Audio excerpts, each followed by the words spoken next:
সামনে ওঠেন, আপনি সামনে ওঠেন, ওঠেন। যারা যারা উঠবেন এই গাড়িতে উঠে যান।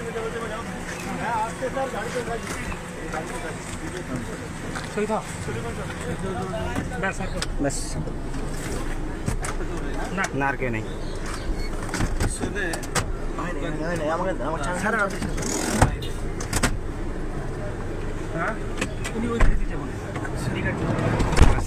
এই আপনার ঠিক আছে ভাইরা, সালাম দেবেন, সালাম দেবেন। আমরা যাবো চন্দ্রা দিয়া। আমি ওনার সাথে গাড়ি কেটে দাঁড় করেন, সোজা গাড়ি যাবেন। ওটা গ্লাস ওটা হ্যাঁ যান, আস্তে আস্তে আগান। এটা দেখুন।